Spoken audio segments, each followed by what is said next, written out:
everyone. I'm Connie Myers, and I am so excited about this interview. I want you to meet the wonderful one and only Cami Baker. Cami, thank you so much for being a part of Kick Butt Leadership in Interviews.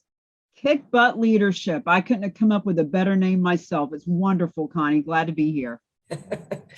Cami has an amazing program that is a win-win-win scenario for people that want to donate property, for the real estate agent, and for the nonprofits that are looking for donations. But first, we're going to talk a little bit about Cami. So, Cami, were you a leader as a child? You know, Connie, I wasn't. I was actually more of a loner than a leader.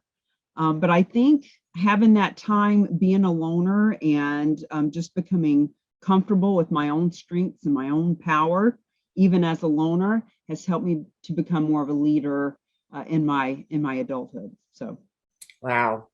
So, being a loner, you obviously then were leading yourself because you were taking off on your own path. Is there anything that you did as a young person that helped bring you to where you are today? You know, as a young person, I just really learned to rely on my own capabilities. And, you know, today I obviously know that we don't get where we want to be in a vacuum. We don't do everything by ourselves, but having that time as a lone wolf, as a young person, I think has just made me that much more capable today to help other people in our mission, you know, especially with charitable gifting of real estate and leading nonprofits and realtors and donors to have the legacy that they want to have. I think that that time to be introspective, even as a child, was very beneficial for me. And it also helped me actually, you know, part of my story that I bring up as often as I can is around my alcoholism. And, you know, as a child and then leading into my teenage years and even into young adulthood, the alcoholism made me even more of a loner, kind of hiding out with the bottle, as it were. I think that the older I've gotten, the more comfortable I've become leading and being in bigger groups of people. Wow. Well, definitely alcoholism and drug abuse and what you have to go through to overcome that gives you a different perspective and definitely a lot of introspection going on. So tell us a little bit, how did you get to where you are today with this wonderful program you've got? How'd you start out? Well, there's the long version and there's the short version. So we'll get right down to a couple of years ago. I was at a conference and I learned the magical words, charitable gifting of real estate. But I heard it, Connie, with a different filter than I guess any other person on the planet, because I had so much experience in real estate, 15 years of being a top 5% realtor in New Hampshire. And when I was a real estate agent, I did a lot of what I call cause marketing, you know, marketing my business with the cause in mind. And so I had done a lot of fundraising and working with a lot of nonprofits. And when I brought that real estate background and the nonprofit background together, the filter that I heard charitable gifting of real estate with said, what a great way for my realtor friends to be able to have a unique sales proposition and help dozens or hundreds of nonprofits in their marketplace. And then on the other side, wow, what a great way for us to help our nonprofit friends without doing traditional fundraisers and writing grants. And all of it bringing together the ability to help people who own real estate to actually leave a legacy and to have tax benefits that they couldn't have. And so 2 years ago, when I heard about this, it was just before the pandemic happened. And a couple months later, when the pandemic hit, it gave me all the time in the world to really just delve into charitable gifting of real estate and study it and interview people who donated and nonprofits who benefited. And you know, over the last couple of years, I've become an expert in this field myself, and I'm just honored to meet people like you who understand the benefit of bringing real estate and nonprofit together. I have to tell you, well, you know, I mentioned to you earlier that I just got my nonprofit in November. I'm still waiting for the final bank approval for the checking account, but so I can start accepting money. But when I first talked to you, I went, wow. Now, I'm definitely going to want to be one of those nonprofits that are a recipient of what you have to offer. So tell us, what are the benefits to the donors? What are the benefits to the real estate agents, and what are the benefits to the nonprofit that will make people want to jump on board? Sure. Well, I'll give you a couple in each of those, what we call the triangle of trust. Those three stakeholders that you just mentioned are clearly the ones that are the most benefited. I do want to say that we have a master class that we teach live the third Tuesday of the month, is coming up tomorrow, as a matter of fact. And I want to invite your viewers to sit in on the master class free of charge when they tell me that they came from you. And we go over lots and lots and lots more reasons and ways that this benefits. But for example, the donor.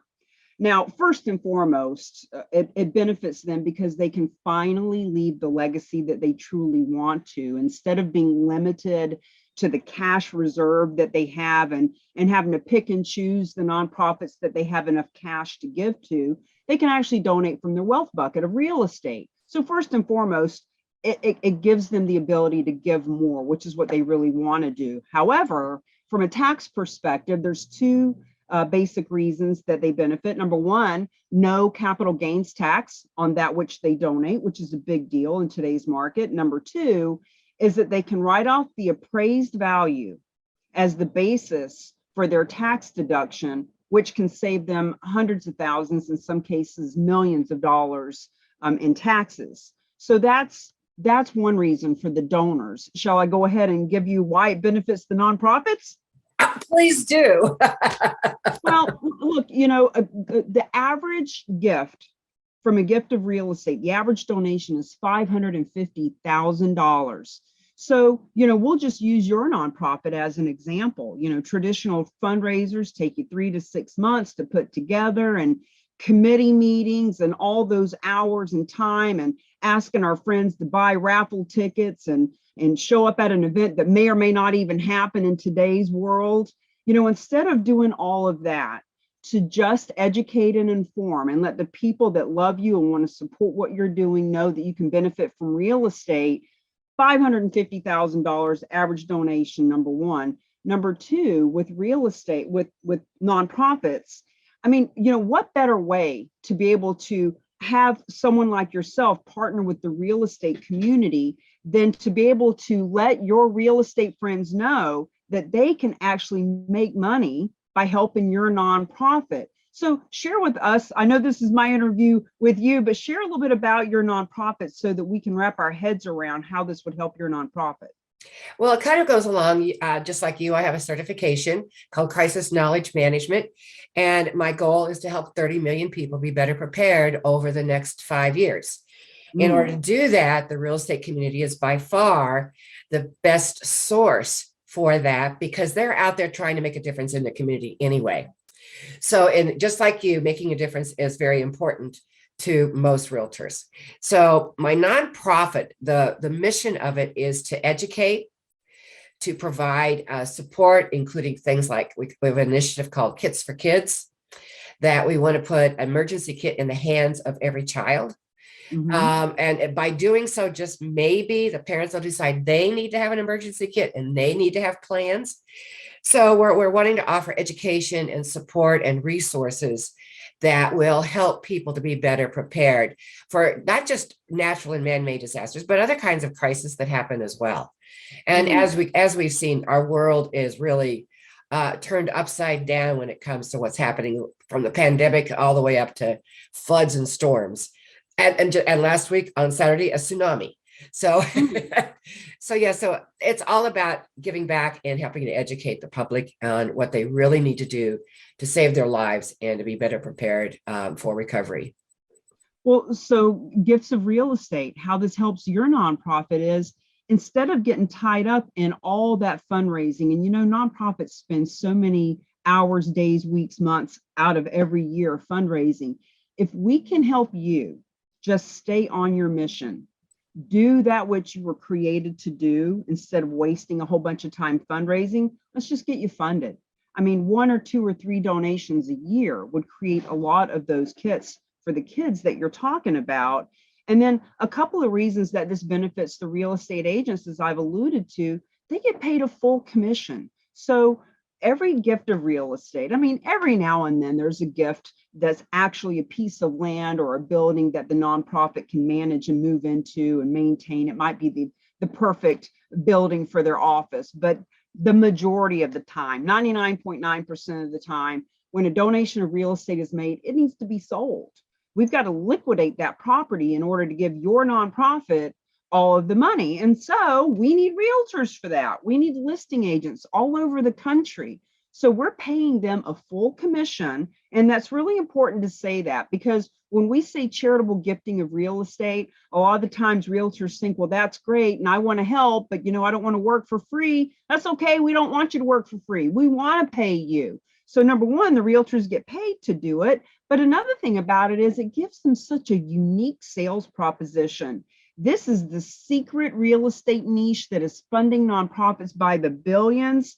And I guarantee your viewers that no one in your marketplace right now is an expert in this unless they've already met us at the Real Agents of Change. Now, over the next 5 years, that's going to change and people are going to know about charitable real estate everywhere. But right now, it is a unique sales proposition that opens doors, that gives them access to high net worth individuals, and that gives them a reason and a way to be the go-to realtor for dozens or hundreds of nonprofits and high net worth individuals in their marketplace that they might not have had access to. Wow. Well, okay, so I can kind of see the downside for a nonprofit if they don't go through an organization like yourself, because probably they don't have the manpower. They may not have the know what they need to do. There's mortgages to be paid off. There's all this stuff that needs to be done.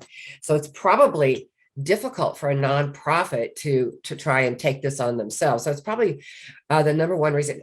How does it work with your organization? How do you make that transition of the property? Well, thank you for mentioning that, Connie, because we do not want to give the wrong impression that we are telling nonprofits that they should be accepting gifts of real estate. If they're doing it on their own, it can be very complicated, very risky, very time consuming, and it can cost a lot of money to pay off mortgages and hold and manage and maintain these properties. So what happens is, let's use your nonprofit as an example. What's the name of your nonprofit? Crisis Knowledge Management and Preparedness Foundation. Wow, that's a mouthful. I'm going to call it the Crisis Foundation for this. That's fine. CKM Foundation. How's that? CKM Foundation. So there are donors out there who are going to want to donate to CKM because they understand your mission and they want our families and friends to be safer as well. So when they have this piece of real estate, let's call it $1 million condo in Florida, they want to donate that piece of real estate to your nonprofit. But what if that $1 million condo has a $300,000 mortgage? See, in order for the donor to get the tax advantages that they're wanting, it needs to be donated to a 501c3, and it needs to change hands just like any other piece of property, free and clear of any liens. So your nonprofit probably doesn't have $300,000 sitting around to pay off mortgages and holding this real estate in a town you've never been to. So what happens is we have that specialized nonprofit. We have that partner, that collaborator that can actually pay that mortgage off, take title, list the property with a real estate agent at a full commission, and then give the money to your nonprofit. So it's really a simple process. We are the third party. We are the go-between that helps any and all donors to give any and all kinds of real estate to any and all nonprofits, in this case, yours. I'll take it. So, well, and it's a good thing that you will, Connie, because, here's the thing. There are 1.3 million nonprofits in this country. And up until now, if someone were to come to your nonprofit, or 99% of them, with a check for $500 or the deed to a property worth $500,000, you'd be kind of taking the $500 cash and thankful for it. But the fact is, when you have a third party like us that can be the go-between and remove all risk, it just makes it easier for you. And it gives you a way to bring in 6 times that which you normally would for cash. Wow. Wow. Well, this sounds like an absolute, it's a win-win-win scenario, like I talked about earlier, but certainly a wonderful way of giving back to the community, because we all have our special nonprofits that we want to support, and what a great way to do it. So it's a deduction for the person donating. Yep. The nonprofit doesn't have to worrying about the property itself, because you have a third entity nonprofit that handles all of that. And the real estate agent that's involved gets full commission. Yep. Are there any downsides? None that I'm aware of. This is such a win-win-win that I think people they're kind of looking for that. They're like, well, what is the downside? But there just isn't one. I mean, we get paid as the real agents of change, as the marketing arm. So any of these donations that go through our third-party specialized nonprofit, they pay us. They pay us a marketing fee to bring it to the table. So there really is no downside. And the specialized nonprofit keeps about 5% of the proceeds. That's how they keep their doors open. So nonprofits are getting 95% of a contribution that they wouldn't have gotten any of without this specialized help. So it makes all the sense in the world for everybody involved. Are there properties that are better than others to fit into this program? Great question. So any kind of property can be donated, anything but a timeshare. So it can be commercial, it can be residential, it can be raw land. The only thing that we want is a property that is marketable, meaning so often people say, well, are you looking for properties that others can't get rid of, or something that somebody's had on the market for 10 years and they can't sell it, we'll just give it to you. Well, the fact is, when they give it to us, we're going to be able to do things to make it marketable. But marketable simply means we want property that you can sell very quickly. In other words, well, as a matter of fact, our specialized nonprofit just took a piece of property in the last 30 days that is a $2 million commercial land that actually they said could take 3 or 4 years for them to sell. But they understand how this stuff works. They know what the holding cost is for it. So that, from their perspective, is still marketable. But typically, any property that's donated is something that's going to close very quickly. Wow. Okay, so you have your training the third Tuesday. Let me get the date right. The third Tuesday of every month. How long is the training, and what time do you normally start? Well, we do the training from 11 a.m. to 2 p.m. Eastern time on the third Tuesday. You can go to therock.com/VIP to sit in on that class. And if the third Tuesday doesn't work for you, we actually also have it in an online portal. And for, I don't know, like $47 or something, you can take the class online anytime, day or night as well. That is awesome. That is awesome. What is your website again? So as you can see how it's spelled behind me, The Rock, RAOC, therock.com is the website, and therock.com/VIP is for your free seat in the master class. And there's also therock.com/FAQs for our top 10 most asked questions. That is so awesome. Cami, this program just sounds absolutely amazing. And I look forward to having a realtor help me. Well, you know what, Connie, here's the thing. Every donor, the ones who love you, also love the animals and the veterans and the kids, and they are on lots and lots and lots of donor lists. So you and I need to help your realtors help us find those donors now, because the Boys and Girls Club and the Veteran Group and the homeless shelter, they're all going to be talking about charitable gifts of real estate. So let's get those for you. That sounds like an awesome thing to do. So Cami, thank you so much for joining me. This has been such a pleasure. Okay, I always bring you really amazing people that I interview through my Kick Butt Leadership, and this one is right at the top. So sign in again, and there'll be another one coming up. Cami, thank you again for joining us. Thank you for what you're doing in the world, Connie. We need more people like you on the planet, and I'm honored to call you my friend. Oh, it's back at you. Okay, thank you. Bye-bye, everyone.